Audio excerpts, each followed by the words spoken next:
是走的J1签证，反正我也是农村的嘛，我来到这里就是另外一个农村。这个钱赚的对我一个农村出来了，我觉得我还能接受。农村本来出来就是干体力活的，生活搞下了，想买房啊、买车啊，就想在这边定下来。真的，我来这个海鲜店上班，面对的人群是客户人群，直接颠覆了我前6、7年做餐馆的认知。我那时候就是周周都上当，档档不一样，真的是。你做2家店1个月得赚多少钱？差不多7、8千嘛。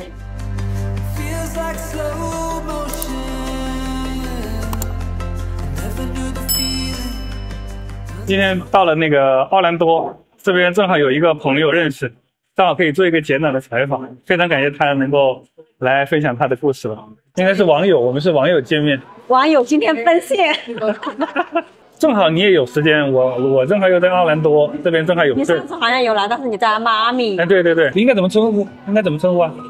你可以叫我燕子。哪一年来的美国？2016年6月13号。记得这么清楚？6月13号。这是一个非常重要的日子，肯定要记得很清楚啊。我对这个日期啊、时间概念就是印象很好，印象很深。对，那个时候是怎么来的？我是走的J1签证，J1是一个学生文化交流签证，3个月的时间。3个月时间。它的中文就是赴美带薪实习。那你来了这里之后，你是一个人来的还是跟？我是一个人参加的这个项目，但是跟我分到一个组去面签的时候，我们是有3个人，后面认识的。分到签证的时候分到一组嘛，加我3个人，他们有2个人，然后都通过了，然后我们也是3个人一组来到这边。这个签证那个时候还是比较容易是吧？对，当时是很容易，但是我不知道是因为我容易，是因为我里面有一个那个姐姐，她是在头1年，她在2015年就是这个项目已经来过一次。所以说他的第2次过来，我也是很幸运跟他分到一组嘛。面签的时候回答签证官的问题，以及入境的时候回答入境官的问题，都是他来回答。OK， 我们就像一个小妹跟在后面。好，你们就相当于比较顺利，就拿着签证人也进来了啊。以这个签证的形式进来了之后，你们还是去参加了这个项目吧？对，这个项目对，进来你要去上班，要去工作，他是带有工作的。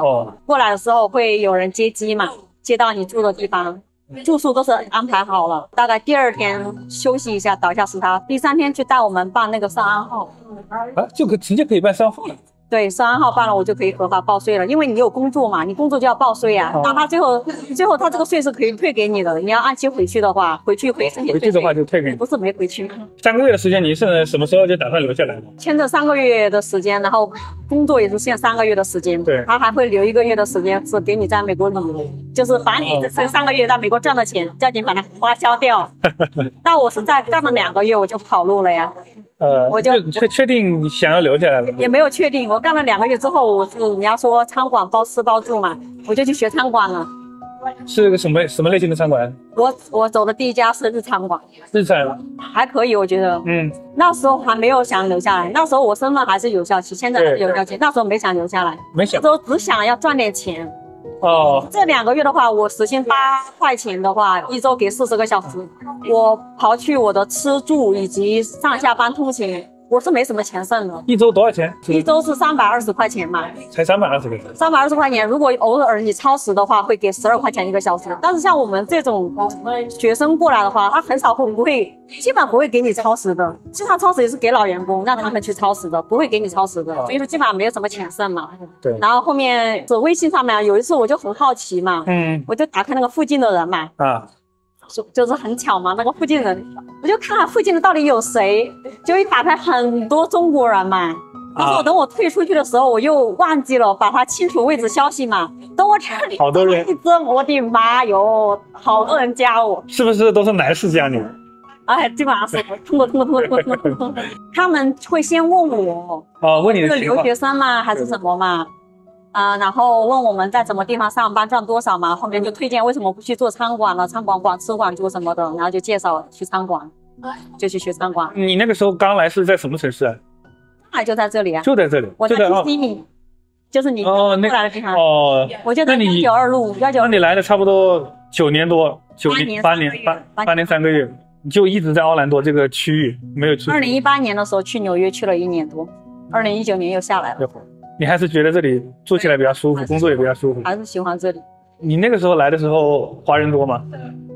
我来的时候没有现在这么多，没这么多。因为这几年福州从北方移民下来很多人，很明显感觉到路上交通会变得拥堵嘛。现在会比较多些，早期的话没有很多人。你刚来的时候，你觉得奥兰多是个什么样的状态？就觉得生活工作这方面？我刚来的时候，2016年6月12号的晚上，我还在北京的机场那个旅馆里边。当时奥兰多发生了一起很大型的枪击案，当时因为是一个同性恋的酒吧嘛，当时就是死了很多人。所以说，当我6月13号到达这里的时候，这里的国旗是降到一半的。然后我刚来的时候，给我的感觉真的就像很多新到美国的人一样的感觉，就是大农村啊。反正我也是农村的嘛，我来到这里就是另外一个农村，就是房子很稀少啊，人也很稀少，路上见不到人。对，你国内是哪个农村的呀？你从哪里出来的？从哪里走？我老家是河南信阳的。你们老家出来的人多吗？不多，不多。我说实话，我来这么些年，我在奥兰多这个地方，我没见到个老乡。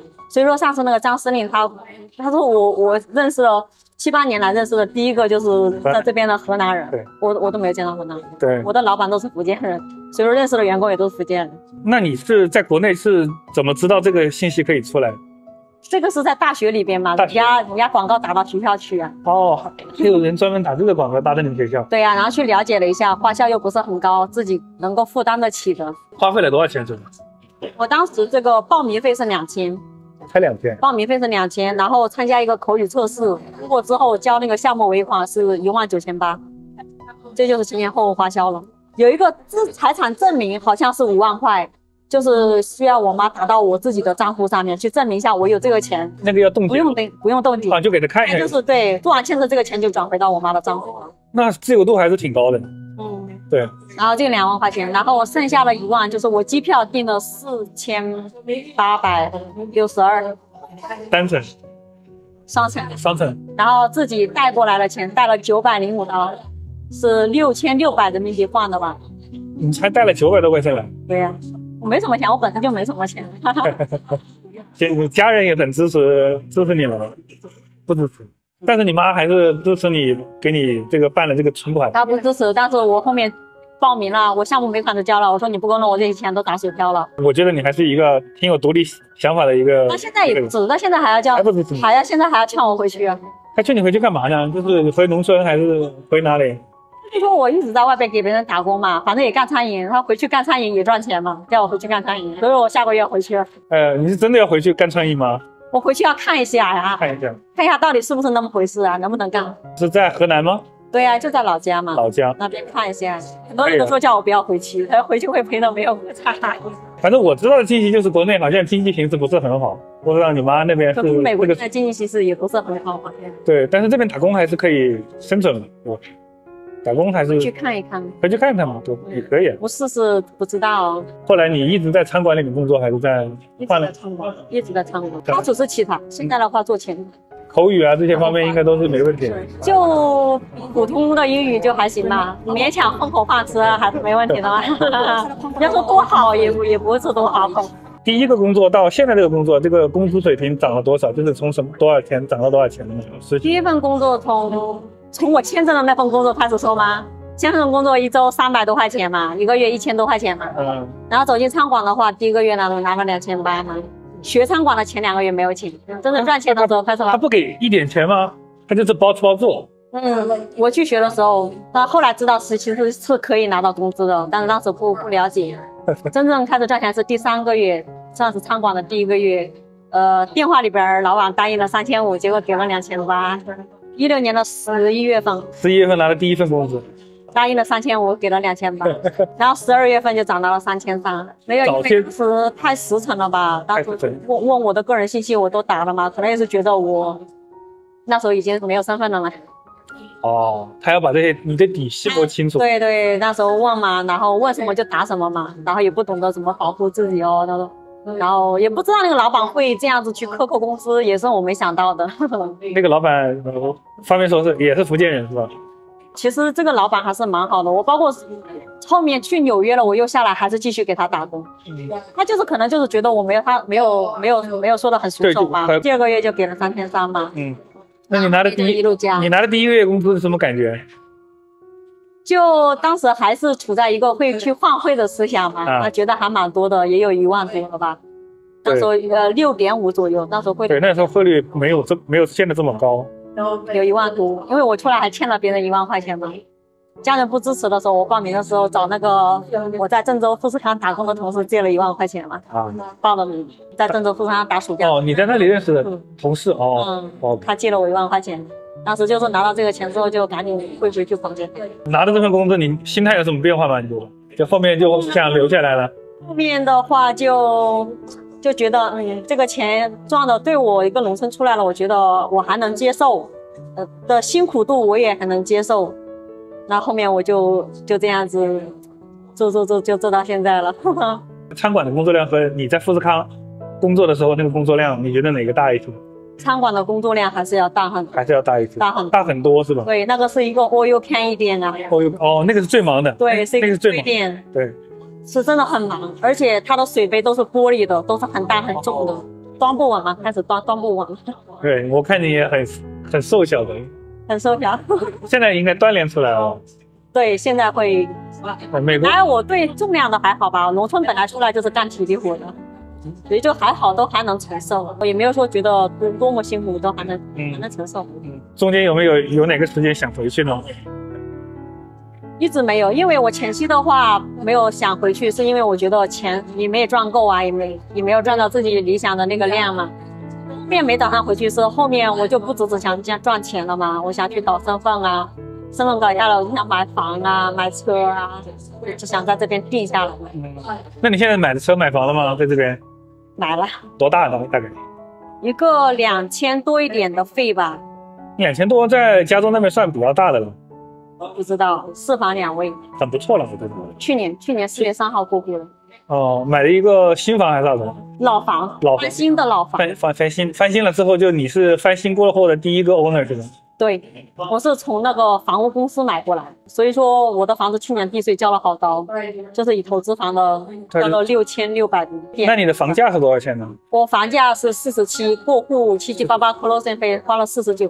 47的话，那就是1点几个点，1.5可能。1.5，对，1.5。我就知道多少钱，跟我说多少点，不懂。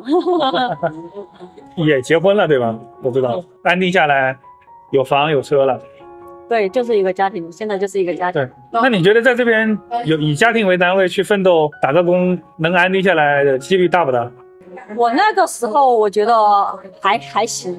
近几年的话，你也知道来了很多人，而且美国的大环境经济你也知道没有前几年那么好。现在的话，我觉得也可以，但是没有像之前那么容易的，还是有难度。你觉得你的这个积累的财富的时候，还是在前几年积累的？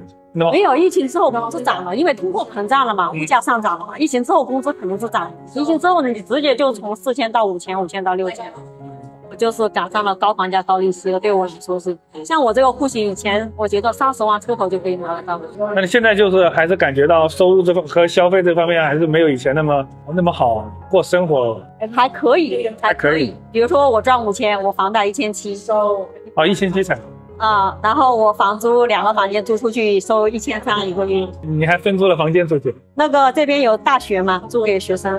哦，这是个什么大学 ？UCF。哦，那还挺出名的。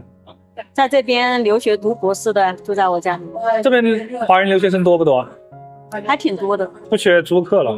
基本上。但是也有空缺的时候，看运气吧。这边华人在这边买房的也很多，出租的也很多。像我只是住房，有的人他一手有好几套房子的。所以说你做学生多，房源也多。那你身份什么时候搞定的呢？身份的话，去年嘛，去年年初。就是你老公直接申请你了？对。你们是在美国认识的？对，老板娘介绍的。那个老板娘在成为我的老板娘之前，跟她是同事。哦。后面开店了，刚好我又去做工了。对，反正你现在这个身份是回去很方便的。对。相当于就是出入境自由。对。我是10年永居。因为你结婚的早，你直接申请的时候就已经是满足这个条件了。前一段时间回去国内，你就是忙着去结婚办酒，忙着办酒，忙着吃别人的酒。因为去年疫情刚解封嘛，就很多结婚的。华人过来这个州的话，你觉得生活、工作这方面能快速融入吗？或者方便吗？你觉得？我从来没有想过要融入他们啊，就自己过自己的生活啊。我为什么要融入他们？对，我又不用跟他们社交，自己去上班，自己下班，然后自己去超市买菜，自己生活。我的意思不是说融入他们，就是那这个环境对适应是吗？适应下来就是。这个佛州这个环境有什么好？有什么难适应的？等一下过几个月到冬天的时候，你就知道这里有多舒服了。所以冬天的话，是不是这边旅游会很好？就是很多北方的人过来。对，迁徙嘛。迁徙。夏天去北方嘛，冬天下南方嘛，候鸟季。就餐馆这个行业来说，你觉得佛州这边的发展怎么样？反正我知道的就是中国人在这边开了好多火锅店。火锅店。现在的火锅店像 Volcano 啊、K-Pop 呀、818呀，就开起来好多。以前可能就那么1、2家火锅店嘛，现在开好多火锅店，卷了。可能生意也不是那么好做了。过去的消费人群还是华人为主。现在也不，现在吃火锅的老外也很多啊。还比较流行在这边。因为中国的这种饮食文化在外面还是蛮出名的，我觉得像《舌尖上的中国》，很多老美也愿意尝试中国的嘛，中国餐啊。那你觉得就是中式的这种向老美接受度最高的是怎么？肯定是美式中餐啊。美式中餐。那你现在这个餐厅还是做这个的吗？没有，我做的是海鲜店。海鲜店面对的客户群是黑人。黑人吃海鲜吗？对，黑人吃海鲜，我也不懂为什么。它是哪种海鲜？就是那种美式酱汁做的那种海鲜。Juicy crab。哦，可能类似于 boiling fry 那种做法。就是把那种海鲜煮完之后，把那个酱倒进去这样子。偶尔会有白人进来，也是吃炸的东西，炸虾、炸鱼。这么多年，你有遇见什么让你记忆深刻的事吗？有啊。是比如说我上个月被那个老黑打了。啊？他吃完饭他不付钱，然后你去拦着他了。对，我就去追完他还走，然后我就拦在门前面嘛，他就直接这样子上手了。哇，那你一个人冲出去的？我那时候还在餐馆里边，但是他掐着我的脖子给我推到餐馆外面。你都还在餐馆里，他就敢动手了？他就动手了。最后怎么处理？警察叫了警察。打吗？这个胳膊这里后面胳膊这里好几处青了，脸这边也有点肿了。他直接打，用拳头打。对，打完之后就扬长而去了嘛。然后等我老板出来的时候，人都已经走远了。然后老板就报警了，警察过来做笔录。你知道老美的警察做完笔录就不了了之了。你知道美国是那种 biu 案也很多吗？强奸案很多啊，那种大型案。我觉得这种小案子，我觉得就做个笔录，我觉得。对，很难抓到，没有警力去管这些事，很难抓到人。他没有，他不是说他抓不到，我觉得他就没有用心去做这个案子。是，肯定是做这个案子。是太难。这个印象差不多，我觉得这个印象够深刻了吧？我一辈子的痛阴影了。之前没有遇见过这么危险的事情。没有，真的，我来这个海鲜店上班，面对的人群是客户人群，直接颠覆了我前6、7年做餐馆的认知。他们和其他的人，这样就会涉及到种族歧视吗？也还好吧，就是客观说，客观事实嘛，就是你发生在自己身上的感觉。真的，他们真的经常跑单啊，吃晚餐找麻烦啊，就是吃晚比例比较高一些。对，比率比较高，吃完饭吃晚餐都吃完跟你讲你的餐有问题呀，有的刚一上餐就把你的盘子连盘子都端了都跑啊，喝完酒杯偷走啊。My God。我真的前6、7年没有碰到这种情况的，真的，我在这个店把我以前都没遇到情况都遇到过遍。我那时候就是周都上当，当不一样，真的是五花八门，真的是什么样的人都有。那这个需要你去承担赔偿吗？或者怎么样？不需要吧？是上次这个单没赔，但是我这边上班的话有赔单，就是客人什么时候走的都不知道，因为那个客人是有意的嘛，他吃完堂食的餐。然后给我点个外卖，趁我打包外卖的时间嘛，他走了。他走的时候我完全都不知道，我包外卖出去人都不见了。而且在那期间吧，监控刚好又不运作，门铃也坏了，所以人出去就完全不知道。你在厨房里包外卖，他在外面走了完全都不知道。那单我赔了200多。所有餐费都是你自己赔？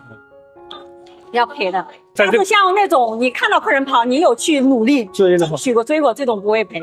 但是看什么时候走了你都不知道，这个你要也真是不容易啊，高风险，中收入。就你一个人吗？前面我是前台嘛，然后明天起台休息的时候明天起台，就一个前台和一个前台。对，因为现在生意没有以前那么好啊，我之前做2家店上7天了。你做2家店？对呀，相对赚点。你做2家店1个月得赚多少钱？差不多7、8千嘛。